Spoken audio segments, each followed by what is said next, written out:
आज मैं भाजपा को, बिहार के लोगों को उनकी क्रोनोलॉजी आपको समझाता हूँ।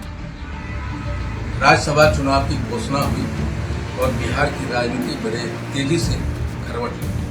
भारतीय जनता पार्टी के वेटरन लीडर, ऑलमोस्ट साइड कर दिए गए लीडर श्री नंद किशोर यादव जी को राज्यपाल बना दिया गया। ये कयास लगाया गया कि नंद किशोर यादव जी को राज्यपाल बना के भेजना नित्यानंद राय जी को मुख्यमंत्री पद से साइड करने जैसा था। पांचवें उम्मीदवार के रूप में श्री उपेंद्र कुशवाहा जी, यानी बली का बकरा उपेंद्र कुशवाहा जी को बनाया गया भाजपा।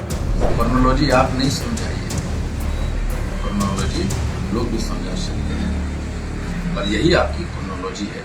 नमस्कार, आप लाइव सिटीज देख रहे हैं। आपके साथ मैं हूं वसीम खान। आईपी गुप्ता को फोन आ गया टेबल टॉक के लिए, और आपको पता है कि राज्यसभा चुनाव को लेकर सरगर्मियां बढ़ी जब आईपी गुप्ता पर सवाल उठा, क्योंकि आईपी गुप्ता ने यह बात लाइव सिटीज से बात करते हुए कही थी कि उनका भी फोन बजा है, उनको भी फोन आया है, टेबल टॉक के लिए बुलाया जा रहा है।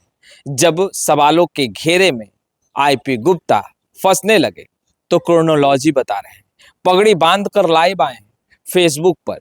देखिए, हमने भी आईपी गुप्ता से बात करने की कोशिश की है, फोन किया है, मगर आईपी गुप्ता फोन पिक नहीं कर रहे और क्रोनोलॉजी बता रहे हैं। कह रहे हैं इधर उधर वाले सवाल पर कि कैसे राजनीतिक परिस्थितियां बदल रही हैं, कैसे नाम ऊपर से नीचे हो रहा है। सबसे पहले आप आईपी गुप्ता को सुनिए, क्या कुछ कह रहे हैं। सवाल के घेरे में फंसे तो राजनीतिक क्रोनोलॉजी अब आईपी गुप्ता बता रहे हैं। जरा आईपी गुप्ता को सुनिए। दिस इज आईपी गुप्ता ही। भाजपा राजनीति के मार्केट में एक शब्द उछाल कर लाई थी, टर्मोलॉजी, क्रोनोलॉजी। क्रोनोलॉजी समझिए, समझाया करते थे बड़े बड़े प्रवक्ता। आज मैं भाजपा को, बिहार के लोगों को उनकी क्रोनोलॉजी आपको समझाता हूँ। राज्यसभा चुनाव की घोषणा हुई और बिहार की राजनीति बड़े तेजी से करवट ली। नीतीश जी हमेशा इस चुनाव को निर्विरोध करते थे, चुनाव नहीं कराना चाहते थे। एक परिस्थितियां ऐसी आई कि अचानक नीतीश कुमार जी घोषणा करते हैं कि वो राज्यसभा जाएंगे, और पहले से सुलगते बिहार की राजनीति जैसे एक चिंगारी ने पूरे माहौल को गर्म कर दिया। इसी बीच एक और घटना घटती है कि भारतीय जनता पार्टी के वेटरन लीडर, ऑलमोस्ट साइड कर दिए गए लीडर श्री नंद किशोर यादव जी को राज्यपाल बना दिया जाता है, और मुख्यमंत्री पद के लिए 3 नाम बड़ी तेजी से उभरे थे पेपरों में, मीडिया में। वो नाम थे श्री सम्राट चौधरी जी, श्री नित्यानंद राय जी और श्री दिलीप जायसवाल जी। तीनों काबिल लोग हैं। ये कयास लगाया गया कि नंद किशोर यादव जी को राज्यपाल बना के भेजना नित्यानंद राय जी को मुख्यमंत्री पद से साइड करने जैसा था।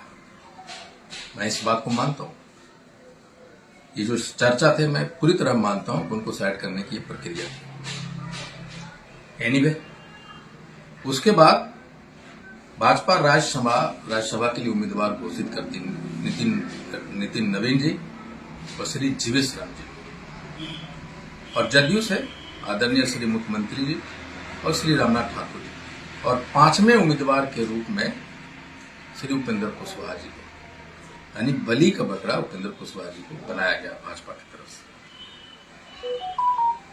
और कुछ ही दिनों में पता चल गया कि उपेंद्र कुशवाहा जी नहीं जीत पाएंगे, और मुख्यमंत्री के रेस में एक नाम बड़ी तेजी से उभरा। पता नहीं फिर क्या हुआ, उपेंद्र कुशवाहा जी को राज्यसभा के लिए चौथे नंबर पे लाया गया, यानी उनकी जीत सुनिश्चित की, और बली का बकरा बना दिया गया एक दलित उम्मीदवार को, श्री जीवेश राम। सबसे कमजोर पहलू होता है दलित, अति पिछड़ा। जीवेश राम जी के भला कौन लड़ेगा, कौन बोलेगा। पांचवा कैंडिडेट लाके उनको बली के लिए छोड़ दिया गया। क्या ऐसा तो नहीं कि इन तीनों में से एक और को भाजपा मुख्यमंत्री नहीं बनाना चाह रही और इसलिए उपेंद्र कुशवाहा की जीत सुनिश्चित कर दी। अक्सर उसी कड़ी में एक और बात है कि जितने भी मीडिया हो, जितने भी ओपिनियन मेकर हो, जितने भी नैरेटिव्स हो, ये सेट करने में लगा रहा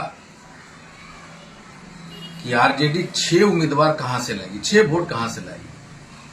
किसी मीडिया वाला ने, किसी ओपिनियन मेकर ने, किसी चैनल के डिबेट करने वाले पैनलिस्ट ने ये नहीं कहा कि 3 वोट ये कहां से लाएगी एनडीए वाले।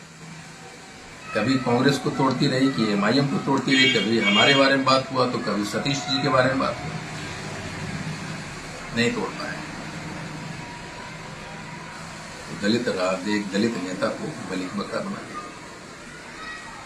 मैं पहले भी कहा हूं कि मुख्यमंत्री अति पिछड़ा को बनाना पड़ेगा भाजपा।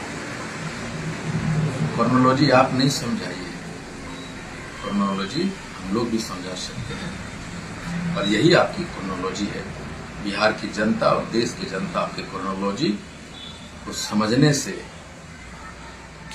अब मना कर दिया है, आप समझाने में फेल हो गए। Thank you very much.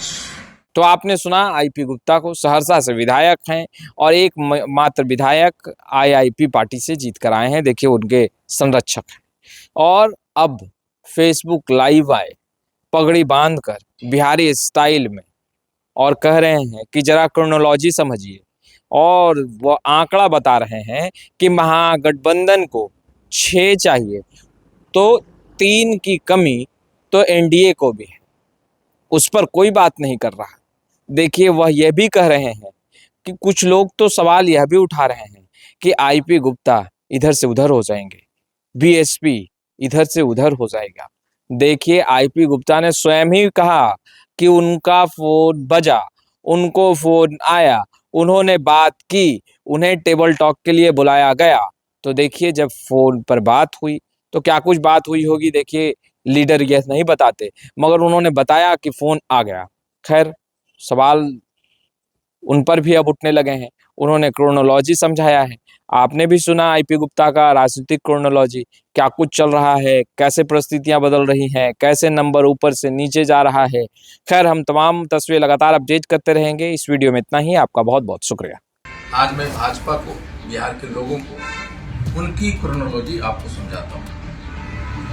Rajya Sabha चुनाव की घोषणा हुई और बिहार की राजनीति बड़े तेजी से करवट ली। भारतीय जनता पार्टी के वेटरन लीडर, ऑलमोस्ट साइड कर दिए गए लीडर श्री नंद किशोर यादव जी को राज्यपाल बना दिया जाता है। ये कयास लगाया गया कि नंद किशोर यादव जी को राज्यपाल बना के भेजना नित्यानंद राय जी को मुख्यमंत्री पद से साइड करने जैसा था। 5वें उम्मीदवार के रूप में श्री उपेंद्र कुशवाहा जी, यानी बलि का बकरा उपेंद्र कुशवाहा जी को बनाया गया भाजपा का। क्रोनोलॉजी आप नहीं समझाइए, क्रोनोलॉजी हम लोग भी समझा सकते हैं और यही आपकी क्रोनोलॉजी है।